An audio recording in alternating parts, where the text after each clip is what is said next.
Hola a todos. En esta oportunidad voy a hablar sobre la estrategia de comercialización de la película colombiana El Olvido que Seremos, una producción que considero especialmente interesante para analizar porque pues logró combinar un tema profundamente humano y sensible con una circulación nacional e internacional bastante importante en una época pues compleja.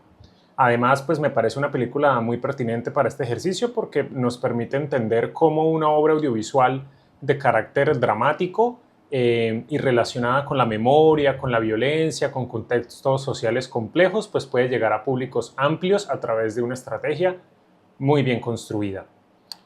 El Olvido que Seremos es una película dirigida por Fernando Trueba y estrenada en el año 2020. Está básicamente inspirada en el libro autobiográfico escrito por Héctor Abad Faciolince y cuenta la historia del médico y defensor humano de derechos humanos Héctor Abad Gómez, padre del autor, el cual fue asesinado en Medellín en medio de un contexto marcado por mucha violencia política, en Colombia por el narcotráfico y más allá pues de relatar únicamente una tragedia familiar, la película plantea más una mirada profundamente humana sobre la memoria, el afecto y la pérdida y pues las consecuencias de la violencia que se vivía en el país en aquella época. Uno de los aspectos que más me llamó la atención de esta película fue precisamente la estrategia de los festivales. Antes de llegar a las salas comerciales en Colombia y en Latinoamérica, la película tuvo un recorrido importante en escenarios internacionales, algo que en el cine colombiano pues es muy difícil pues suele ser relevante para generar reconocimiento, posicionamiento, la participación en festivales también. La película fue seleccionada para participar en el Festival de Cine de Cannes, aunque debido a la pandemia que se vivía en ese momento, no se realizó de manera tradicional. Aún así hizo parte de la selección oficial, lo que representó pues un sello de legitimidad importante para la producción. Anteriormente había participado en el Festival Internacional de Cine de San Sebastián, donde obtuvo un reconocimiento importante. Eso le ayudó también mucho al equipo a fortalecer la visibilidad internacional, algo que es muy importante para el cine colombiano. Desde mi punto de vista, esa fue una decisión muy acertada porque antes de pensar solamente en la taquilla en Colombia, la película se construyó a partir de prestigio y conversaciones desde escenarios culturales importantes fuera del país. En el cine de autor y especialmente en películas de contenido social, histórico, que tiene que ver mucho con el territorio, los festivales funcionan muchas veces como una carta de presentación frente a distribuidores. Es decir, si primero la película se premia y luego se presenta en taquillas, pues tiende a tener mucha más importancia. Otro elemento importante que pude analizar dentro de la comercialización fue el respaldo de un agente de ventas internacional. Cuando se cuenta con el presupuesto, esto se puede lograr. Y eso precisamente permitió ampliar las posibilidades de una circulación fuera de Colombia y facilitar las negociaciones o renegociaciones para que la película pues, pudiese verse en otros territorios.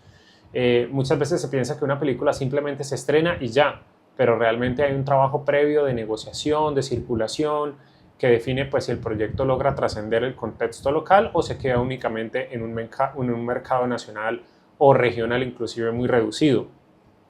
En el caso del Olvido que Seremos, hubo una estrategia clara como posicionarla, intentaron posicionarla pues como una película con potencial internacional, no solamente por tratar un tema muy colombiano, muy de conflicto, sino por abordar temas universales como la familia, el amor que se vive dentro del núcleo familiar, la memoria y la violencia. Muchos países latinoamericanos pues viven esta misma violencia. Esto me pareció interesante porque demuestra una historia profundamente local, pero que puede conectar emocionalmente con personas de otros contextos. Ejemplo, México, quien vive actualmente también una época de violencia muy marcada. En cuanto a la distribución nacional e internacional, la película tuvo presencia en salas de cine colombianas, aunque aquí hay un factor muy importante y es que coincidió con el contexto de que se estaba viviendo una pandemia en la época, algo que pues afectó considerablemente la asistencia del público a los teatros. Aún así, a pesar de esto, pues logró tener una circulación relevante y posteriormente llegó a plataformas digitales, ampliando el acceso a otras audiencias. Inclusive actualmente creo que se encuentra en Netflix después de gestión posterior pues a la producción del filme. Creo que este punto es importante analizarlo porque pues demuestra que hoy en día la comercialización audiovisual no depende únicamente de las salas de cine. Cada vez es más común encontrar piezas en video en modelos más híbridos de circulación, donde una película puede pasar por festivales, por salas, por plataformas y finalmente por espacios inclusive académicos o culturales. Entonces, anteriormente las películas como que el objetivo era el cine y ya, ahora hay un abanico de posibilidades mucho más amplio. Otro aspecto que considero importante fue la estrategia de prensa. La película tuvo también entrevistas en medios nacionales, internacionales, participación en programas culturales, presencia en periódicos, conversaciones alrededor pues, del legado que dejó el protagonista pues, de quien se inspiró, que fue Héctor Abad Gómez, y el libro original. Hubo como una sinergia muy interesante en ese sentido. Uno de los mayores aciertos en comunicación de la película es que no se enfocó solamente en venderla como un producto cinematográfico, sino como una historia profundamente humana, ¿no? Una historia muy arraigada, y la estrategia de prensa pues apeló mucho a la emoción, a la memoria y por supuesto a la reflexión sobre lo que se ha vivido y se sigue viviendo inclusive en el país. Se hablaba de una película con historia necesaria, sensible y cercana, y eso de cierto modo permitió conectar con unos públicos que quizá normalmente no consumen cine colombiano. Eso también ayudó bastante al reconocimiento del libro, porque ya existía una publicación y existía por supuesto un público lector interesado en la historia que posteriormente se traslada a ver la película.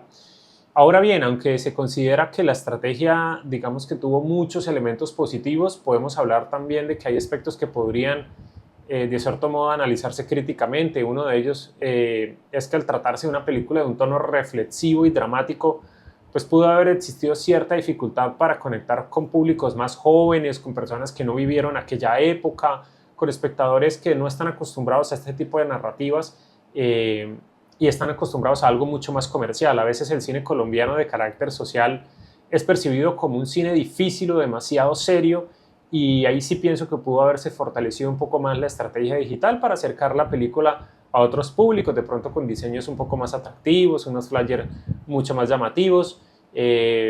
Por ejemplo, quizás se pudo trabajar también en contenidos cortos para redes sociales, pequeños fragmentos audiovisuales que llamaran la atención de ese público joven, conversaciones digitales, un podcast, unas campañas más cercanas que hubiesen permitido ampliar el interés de audiencias juveniles sin perder, por supuesto, la profundidad del tema. Sí pienso además que elementos que valdrían la pena replicar de esta película, hay muchos y muy importantes. El primero sería la estrategia de los festivales. Eso es supremamente valioso, me parece una forma además muy inteligente de fortalecer los reconocimientos de una película justamente antes de llegar a otros escenarios más complejos de circulación. El obtener estos sellos también replicaría, por ejemplo, el enfoque humano de la estrategia de prensa. En lugar de vender únicamente la película, pues se construyó una conversación alrededor de la memoria del país y de estas relaciones humanas y de lo que ha sucedido con la violencia generacionalmente. Eso generó también una conexión emocional con el público, ¿no? Quienes querían conocer esa historia, quienes ya la conocían, pues quisieron de pronto revivirla por medio de esta pieza.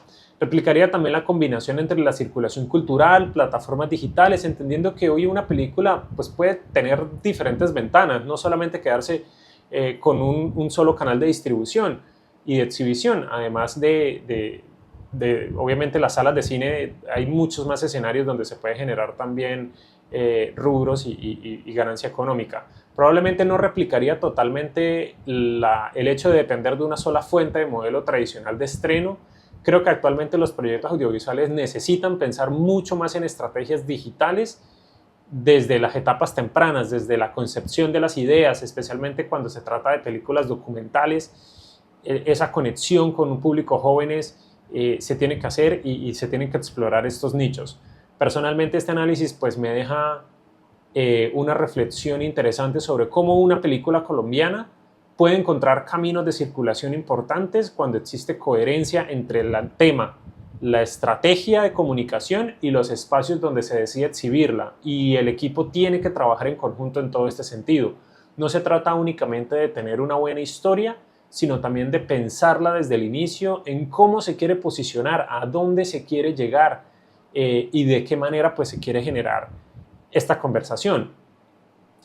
Y para finalizar, pues en conclusión considero que El olvido que seremos es un ejemplo muy valioso de comercialización audiovisual en Colombia. Es reciente, relativamente reciente, y pues logró combinar este prestigio internacional, presencia en festivales, distribución nacional e internacional y una estrategia de comunicación muy sensible y coherente con el tema de la película. Inclusive posteriormente lograron llegar a plataformas actuales en el mercado, aunque tuvo retos propios del contexto en el que se estrenó, especialmente pues por la pandemia. Dejó muchas enseñanzas importantes sobre cómo la historia local se puede conectar con audiencias amplias cuando existe una estrategia clara y una propuesta narrativa muy sólida. Ese es pues mi análisis, espero que les haya gustado, muchas gracias.